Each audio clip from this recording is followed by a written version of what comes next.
7 de agosto de 2021. Una cordial bienvenida a esta reflexión que he llamado La energía de fuego. El último cuadro que pintó Rafael, y según el historiador italiano Giorgio Vasari del siglo XVI, es la obra más bella y más divina, fue la transfiguración del Señor. Ayer decíamos que en este cuadro Rafael plasmó dos escenas bíblicas: la transfiguración de Jesús y la curación de un joven que, según el Evangelio de Marcos, tenía un espíritu inmundo que lo había dejado mudo, y según el Evangelio de Mateo, sufría de epilepsia. El Evangelio de hoy, tomado precisamente de Mateo, capítulo 17, versículos 14 a 20, nos cuenta que después de ese extraordinario acontecimiento de la transfiguración, Jesús bajó del monte Tabor y vio cantidad de gente reunida con algunos de sus discípulos. Cuando se percataron de la presencia de Jesús, se acercó un hombre que, arrodillado ante él, le suplicaba: Señor, ten misericordia de mi hijo. Es epiléptico y sufre bastante. Muchas veces cae al fuego y otras muchas al agua. Ya se lo llevé a tus discípulos, pero no pudieron sanarlo. Jesús respondió: gente incrédula y perversa, ¿hasta cuándo tendré que estar con ustedes? ¿Hasta cuándo tendré que soportarlos? Tráiganme aquí al enfermo. Jesús entonces reprendió al demonio y éste salió del muchacho, quien desde aquel momento quedó sano. Cuando la gente se fue, con el joven ya curado, los discípulos se acercaron a Jesús y en privado le preguntaron por qué nosotros no pudimos expulsar ese demonio. Es la misma pregunta que aparece en el Evangelio de Marcos, donde Jesús les respondió: esta clase de espíritus se expulsan solo con la oración. En algunos manuscritos se agregaba: y con el ayuno. En el Evangelio de Mateo, Jesús les contestó: porque tienen poca fe. Les aseguro que si tuvieran fe como un granito de mostaza, podrían decirle a esta montaña: muévete de aquí para allá, y se movería. Nada sería imposible para ustedes. San Cirilo de Jerusalén decía que la palabra fe tiene un doble significado. Por una parte se refiere a la creencia en unos dogmas establecidos por la Iglesia con base en el Evangelio. Se trata de un asentimiento amoroso a estas verdades. Este aspecto de la fe, afirmaba San Cirilo, es provechoso para el alma.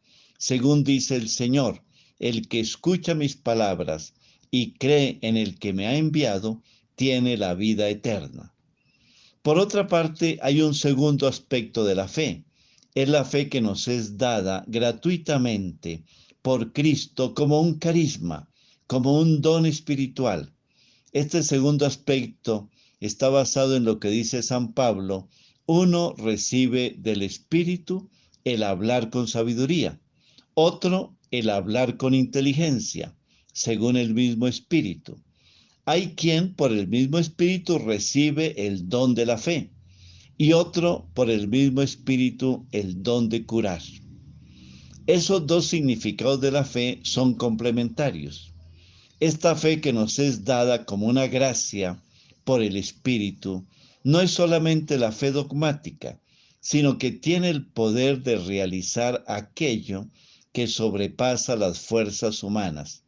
El que posee esta fe dirá a esta montaña: desplázate de aquí a allá, y se desplazará, como decía Jesús. Porque cuando se pronuncia una palabra con fe, no con dudas, sino con fe en que sucederá lo que dice, entonces recibe la gracia de verlo realizado. Es hablando de esta fe que se dice: si tienen una fe como un granito de mostaza. En efecto, el grano de mostaza es muy pequeño, pero posee una energía de fuego, dice San Cirilo. Es una simiente minúscula que se siembra en la tierra, sigue su propio proceso, germina y ese arbolito se desarrolla hasta el punto de que extiende sus largas ramas y puede incluso albergar a los pájaros. De la misma manera, la fe actúa en el alma, no de la noche a la mañana, sino como la semilla, que tiene la potencialidad, o como dice San Cirilo, la energía de fuego para realizar grandes obras, si se tiene la confianza en sí mismo y en Dios, y se actúa con paciencia, disciplina y constancia. De esa energía de fuego de la fe nos habla San Pablo cuando dice: nosotros anunciamos al Señor, aconsejando a todos y enseñando a cada uno con toda sabiduría, para que todos alcancen la plena madurez en Cristo. Por eso trabajo y lucho con la fuerza de Cristo, que actúa con poder en mí. Y cuando saludaba a los efesios, les hablaba del poder del Padre de la Gloria en favor de nosotros los creyentes, de acuerdo con la eficacia de su fuerza poderosa. Una pregunta para compartir en familia: ¿cómo estamos viviendo en familia esas dos dimensiones de la fe? La fe como una aceptación amorosa del credo y la fe como un carisma o como un don de Dios. Unámonos a esta plegaria a María, Madre de nuestra fe. Esta es una oración del Papa Francisco en la encíclica Lumen Fidei. María, Madre de nuestra fe, enséñanos a creer. Abre nuestro oído a la palabra para que reconozcamos la voz de Dios y su llamada. Aviva en nosotros el deseo de seguir sus pasos, saliendo de nuestra tierra y confiando en su promesa. Ayúdanos a dejarnos tocar por su amor, para que podamos tocarlo en la fe.